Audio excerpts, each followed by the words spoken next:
October Gandhi जयन्तीनि बे गोथार सानाव मसलपुरनि नैबे हायार सेकेन्डारि प्लेग्राउन्डआव जोङो आन्डार 13 फुटबल जि सेन्ट्रेल कमिटिया जि खुङो बेखौ जोङो जागायदोंमोन आरो दिनै बेयो फाइनाल गेम आरो देग्लाय मोननै जनाव जादोंमोन बिश्वनाथ जन आरो लोगोसे मसलपुर जन आरो बे मोननै जनाव बयस एन्ड गार्लस आन्डार 13 दा बे समाव आन्डार 13 गार्लसनि थाखाय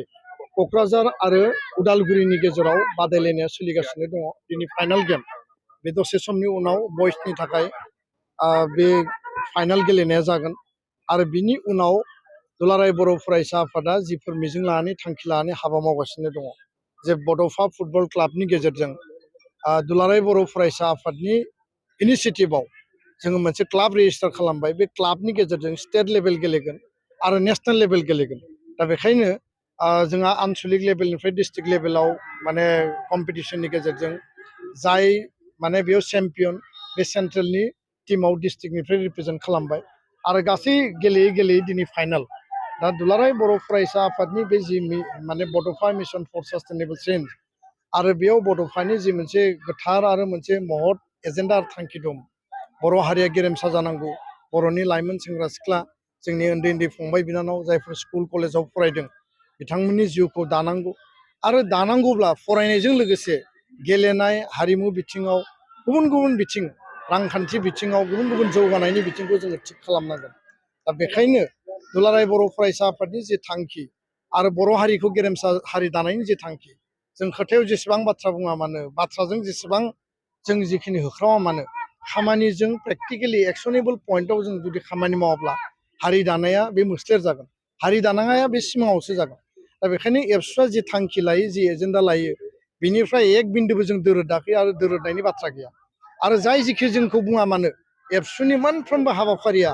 हारिनि गोग्लैसोनाय हारिनि नासयजानाय हारियाव बन्सित जानाय जायफोरा स्कप मोनाखै जायफोरा गामि ओनसोलाव सोहोराव गोलैनानै दङ बिथांमोनखौ मोनसे स्कप आरो मोनसे प्लेटफर्म होदों आरो एबसुआ प्लेटफर्म होआबा बेयाव गुबुन आरो बेबायदि आफाद गैलिया दा बेखायनो एबसुआ बर' हारिनि जि मोनसे नंगुबै बिथिंफोरखौ लानानै जों हाबा मावदों आरो आन्डार 13नि इनिसियेटिभजों दिनै बेयाव गार्लसनि क्लास 6, 7, 8 फरायनाय स्टुडेन्टफ्रा दिनै फैदों माने हाइस्ट माने इमप्रेसिभ होनना बुंनांगोन आरो बिथांमोनखौ जों एनकारेज होदों बिथांमोननियाव मोनसे आत्मबिस्वास आरो मोनसे साहस फैदों आरो जों मिजिंथियो उननि समाव बिथांमोनखौ जों स्टेट लेभेलाव माने गेलेहोनो हागोन नेशनेल लेभेलाव गेलेहोनो हागोन आरो इन्टारनेशनेल लेभेलाव थांनायनि थाखायबो माने माखासे प्लेयार्सफोरखौ लांनायनि थाखायबो जोङो माखासे कचिं माखासे motivation guidance sports as a science बिनिबो माखासे ट्रेनिं फेसिलिटिखौ जों होनांगोन दा बेखायनो बड'फा फुटबल क्लाबखौ जोङो दादों आरो मसलपुर बेयाव जानाय खेलायाव बाक्सा जिल्लाया जि मदद होबाय बिश्वनाथाव जानायाव बिश्वनाथ जिल्लाया जि मदद होबाय गासै जिल्लाफ्रा बाहागो लाबाय बे जोंनि थाखाय मोनसे ग्रेट एक्सारसाइज आरो स्पर्टिं आरो स्पर्ट्सनि गेजेरजों हारि दानायनि सिमां नुदों बिश्व लेभेलाव जेरै नोङो दिनै क्रिकेटाव बा फुटबलाव गुबुन गुबुन देशा माने इन्टारनेशनेल लेभेलाव रिप्रेजेन्ट खालामनानै गावबा गावनि देशखौ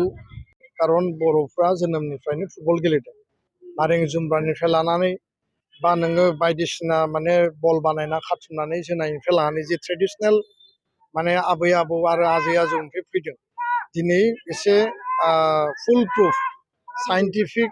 आरो माने स्पर्ट्सनि जिखिनि नियम निति गाइडलाइन्स बे माने बेस्ट अफ दा बेस्ट माने सिस्टेमाव दिनै गेलेफैबाय प्लेग्राउन्डफ्रा दिनै मोजां जाबाय मिनि स्टेडियाम दिनै बानायनो थांगासिनो दङ सरकारनिफ्राय काउन्सिलाबो माने बानायनायनि थाखाय बिथांमोना एजेन्डा लाबाय स्टेट गभर्नमेन्टआबो डिस्ट्रिक्ट वाइसआव माने स्टेडियाम बानायदों आरो एकर्ड मथेबो माखासे जोंहा स्पर्ट्स एकाडेमि जानो गोनां दङ दा फुटबला जिहेतु जोनोमनिफ्रायनो बर'फ्रा गेलेबोदों जोंनियाव सिगाङाव आर्सारिनि स्कप गैयामोन न' डाउट जों बोरला गावो खिन्थु आर्सारिया जे मोनसे स्पर्ट्स बेजों जे नेशनेल इन्टारनेशनेल लेभेलाव नोङो मेडेल मोननो हायो गल्ड मेडेल मोननो हायो बेखौ जोङो मिथियामोन बेबायदिनो जोंहा माने बर'नि खमलायनाय दङ जि ट्रेडिशनेल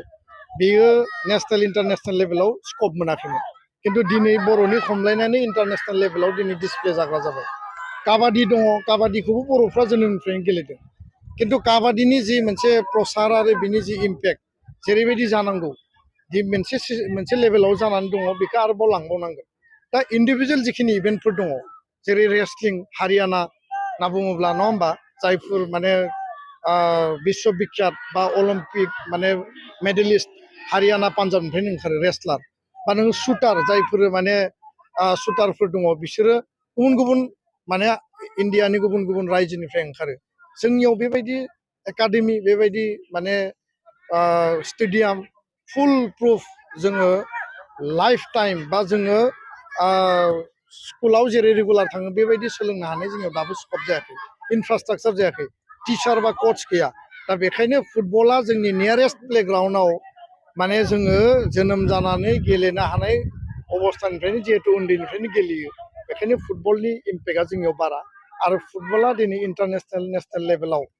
इन्डियायाव गोदो बेखौ एसे दामायनानै दोनदोंमोन क्रिकेटनि इम्परटेन्सखौ बारा होदोंमोन as a commercial as a business as a माने नेसनेल माने टीम हिसाबै दिनै फुटबलनि माने जि इम्पेक्ट आरो फुटबलनि इम्परटेन्सआबो नेसनेल लेभेलाव बांबोबाय आरो बांनायखायनो दिनै जोंनि जायगायाव बिनि इम्पेक्टआ बारा जादों आरो जेरावबो दुलाराय बर' फरायसा आफादा वर्ल्ड काप टुर्नामेन्ट मार्टियार ट्रफि बायदिसिना मार्टियार बा मुंख्लंनि मुङाव होयो आरो बिनि गेजेरजोंबो जोंनि गेजेराव प्रसारा बारा जादों दा बेखायनो जेसेबां बारा जायो बेयाव जोंहा बेनिफिट दङ आरो बिनिफ्राय साबसिन हामसिन